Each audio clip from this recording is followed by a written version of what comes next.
Vamos para a entrevista agora? Vamos falar de um assunto sério, mas olha, que incomoda muita gente e pouco se fala desse assunto na televisão. Você já viu alguma vez? Pouco se fala, raramente. É que a maioria das pessoas querem aumentar as mamas, né? Sim. E aí pouco se fala sobre a redução. Sim. Mas hoje é o tema do nosso programa. Doutor Adriano Mesquita Bento já está aqui com a gente, por isso vamos para a sala. Já provou o nhoque, já mostrou a meia, mas vamos nos cumprimentar mais uma vez. Seja bem-vindo, Bem-vindo, doutor. Adriano, mais uma vez. É Obrigado pelo sempre muito convite bom mais uma vez. recebê-lo. Aí. Doutor Adriano traz dicas, não é? De moda, fala de cirurgia. Doutor, A gente aprende muito. vai ficar esquisito esse negócio que não precisa olhar pro rosto. Pera aí, vamos com calma aqui. Pronto, posicionar nossa colega aqui. Aí. Temos uma colega seminua. Seguinte, Vai lá. me diz uma coisa. Em primeiro lugar, em que casos é recomendável a redução das mamas? Então, a cirurgia mamoplastia redutora, ela está indicada ou quando o volume da mama é muito grande, ou quando ela tem uma queda importante. Então, a gente chama de pitose essa queda das mamas. Pitose. Pitose. Então, essa queda ela pode trazer desconforto para a paciente e é uma das indicações da cirurgia. E por que às vezes dá queda, doutora? É de amamentar isso ou não? A amamentação é uma das razões e o próprio peso da mama, com o tempo, a pele vai ficando um pouco mais flácida e vai tendo essa queda. Então é normal, com o passar dos anos, toda mulher ter um pouco de pitose. E é recomendável, nesse caso, você diminui as mamas, mas também já é necessário colocar um implante? Ou não? Só com a redução já é possível resolver esse problema? Aí vai depender muito da consistência da mama daquela paciente. Então, a paciente que já tem uma mama que tem um pouco mais de glândula do que de gordura, ela já é um pouco firme. Então, você consegue dar o formato da mama de um jeito bonito, sem precisar colocar um implante. E aí vai variar muito de caso a caso para a gente pensar nisso. Eu mandei uma imagem dos graus de pitose. Vamos ver se a gente Pode consegue. colocar para a ver gente, aí por a gentileza, imagem? na tela? Então, a imagem, Isso. olha lá. Lá. Essa imagem a gente consegue ver o que seria uma mama considerada normal e os graus de pitose. Então, a pitose, que é a queda da mama, é baseada na areola da mama.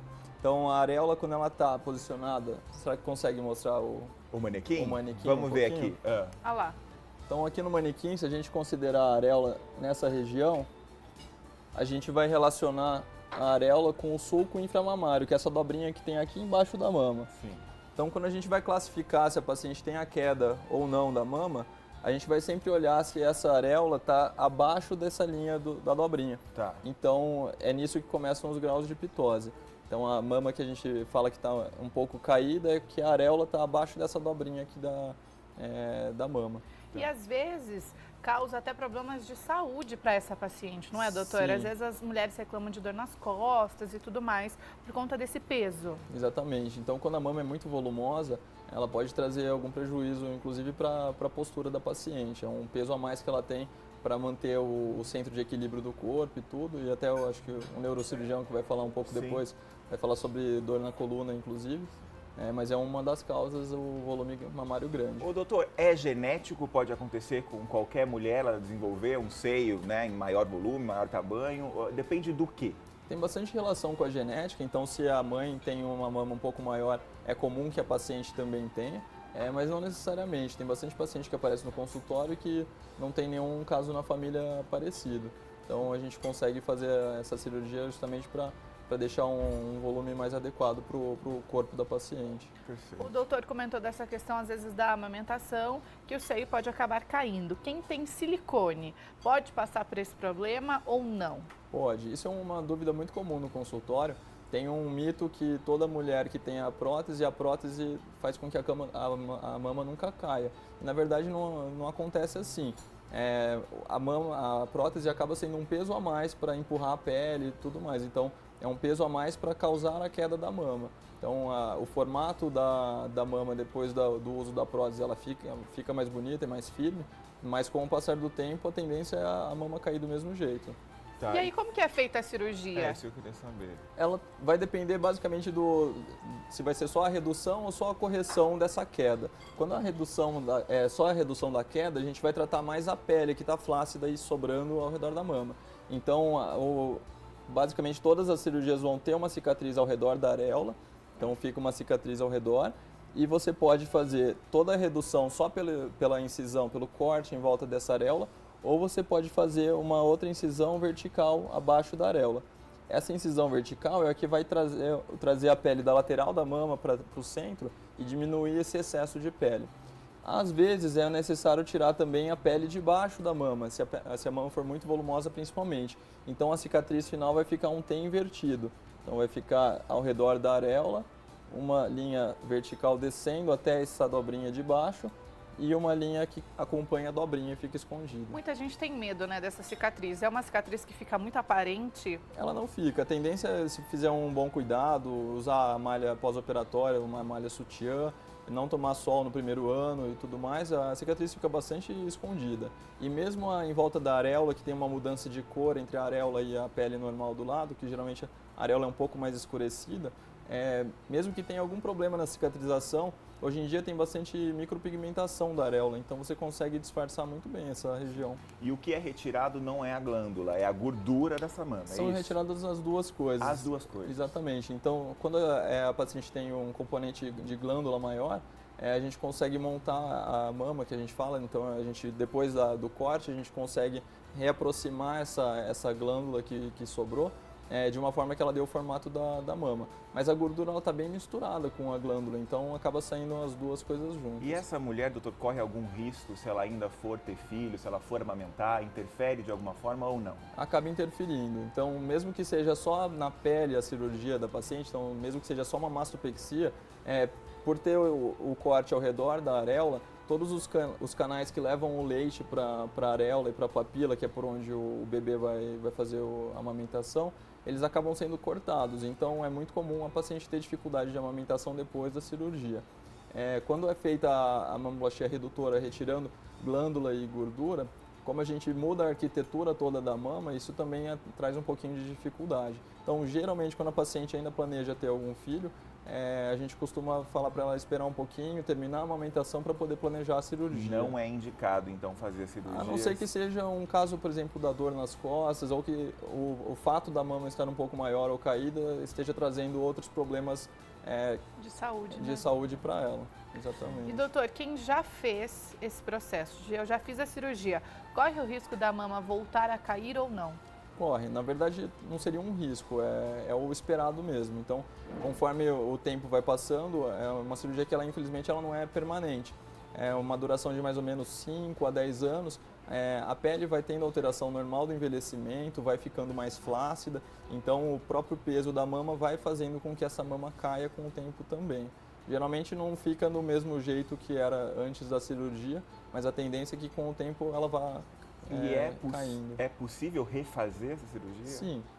Os riscos são um pouco maiores com relação a abrir algum ponto ou sofrer a pele, porque na cicatrização os vasos que levam o sangue para a pele e tudo mais, eles são rearranjados na cicatrização. E às vezes fazendo várias vezes essa cirurgia, sofre um pouquinho de não receber tanto sangue quanto necessário. Mas é um risco relativamente pequeno. Sim. E é uma cirurgia que precisa de um pós-operatório também, de muito cuidado, não é? Não Bastante. É algo também tão simples. É um pouco parecido até com a cirurgia de colocação de prótese, a cirurgia de aumento mamário, mas basicamente os cuidados são manter o cotovelo próximo ao corpo na hora de fazer algum movimento com os braços e evitar a movimentação muito grande dos braços para a cicatrização conseguir correr o caminho normal. E fazer uso da malha no pós-operatório também é importante. Ô, doutor, por ter toda essa mudança na estrutura interna dessa mama, você já colocou aí que vai dificultar com certeza a amamentação nesse caso. Existe também como efeito de uma cirurgia assim, tipo perca de sensibilidade, muda realmente essa região ou não? Muda. A maioria das pacientes, elas contam pra gente que a sensibilidade volta dentro de um ano. A grande maioria então volta a ter porque esses nervinhos eles acabam se ligando de novo. Então mesmo que a gente corte eles para fazer a cirurgia, os nervinhos eles conseguem cicatrizar junto. Sim. E o paciente volta a ter sensibilidade na maioria das vezes. É uma cirurgia demorada para se realizar? Varia bastante com a complexidade. Uma das coisas que aumenta muito o tempo da cirurgia é se uma mama é muito diferente da outra, que é outra indicação dessa cirurgia.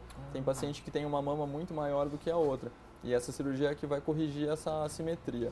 E nesses casos a cirurgia pode levar até 6, 7, 8 horas.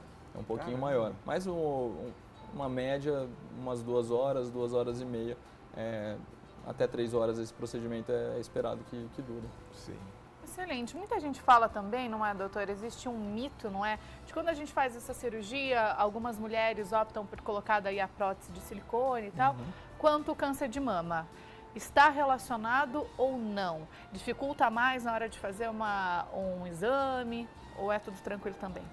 Ele muda um pouco o jeito de fazer essa investigação de câncer. Então, a paciente que tem uma prótese, não é tão recomendado que ela faça mamografia, que é o exame mais comum de fazer esse rastreio, na mesma frequência. Então, alguns outros exames são preferíveis nesses casos, como o ultrassom e a ressonância magnética, que também conseguem fazer essa investigação muito bem. Então, basicamente, vai trocar o jeito da investigação, mas não que ela não consiga fazer essa investigação normal. O doutor... E existe existe contraindicação, alguma mulher que não pode de jeito nenhum fazer a redução? Com relação à mama, nada que me venha à cabeça.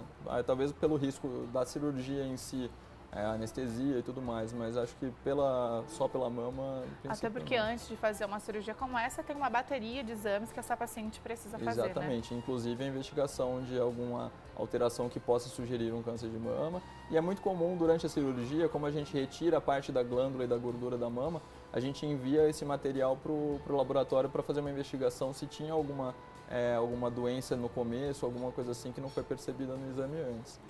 O doutor começou, né, nesse bate-papo, falando das indicações para uma cirurgia assim. Eu lembro que há alguns anos, né, fez o maior auê, foi um assunto de muito debate, quando a Angelina Jolie decidiu retirar as mamas. É esse procedimento pelos mesmos motivos ou não tem nada a ver? Não, é bem diferente a cirurgia que ela fez. Talvez a incisão que tenham feito na cirurgia dela seja parecida, ao redor da areola, alguma coisa assim. Mas a cirurgia que ela fez, ela chama mastectomia profilática. Sim. Então, é basicamente a retirada da glândula, todo o tecido de glândula que tem dentro da mama, antes de que tenha uma doença. Então, ela tinha um risco aumentado de ter essa doença por uma alteração genética que ela descobriu que tinha. E, por causa disso, ela optou por fazer esse tratamento, que, na verdade, é uma prevenção de que desenvolva no futuro o câncer de mama. É radical demais na sua visão, doutor, ou não? Acho que varia muito com o caso. Dependendo da alteração genética, você consegue ter quase que uma certeza muito grande de que vai realmente desenvolver um câncer no futuro. E acho que nesses casos, discutindo os riscos e benefícios com o cirurgião plástico ou o mastologista, que é o outro profissional que faz esse tipo de cirurgia, né, até com mais frequência do que o cirurgião plástico, eu acho que valeria a pena ela pensar em fazer esse procedimento, sim. Ok, perfeito. Em geral, essa cirurgia ela poupa a pele, então é muito comum que a reconstrução da mama, nesses casos, seja feita com uma prótese só. Então, é tirado o volume de glândulas de dentro da mama, a pele toda é poupada e a prótese é colocada como se fosse para substituir esse tecido que tirou. Sim. Excelente. É sempre muito bom, não é, o nosso bate-papo com o doutor Adriano. Ele sempre está participando aqui do nosso programa. Vai aparecer aí para você, então, no seu televisor, os contatos. Para você que ficou com alguma dúvida, quer saber um pouco mais do trabalho dele, você pode entrar em contato, então, pelo telefone e tem também o Instagram, combinado? Doutor Adriano, volte mais vezes. Obrigado mais uma vez pelo convite. Muito bom falar de convite. cirurgia plástica com o doutor. E obrigado por ter compartilhado, então, todo o seu conhecimento com a gente. Obrigado, boa tarde. Boa tarde. E aí já vai separando as outras meias, Por tá? favor. Porque a gente sempre fica tirando olho nas Pelo meias. amor de Deus, cuida disso. Essa é uma parte importante já da participação da Adriana. A gente sempre quer conhecer as meias novas. Exatamente. Tá aí a do Mário. Vamos conhecendo o closet. Não é? A gente vai pro intervalo. Você não saia daí. RF com você, volta já.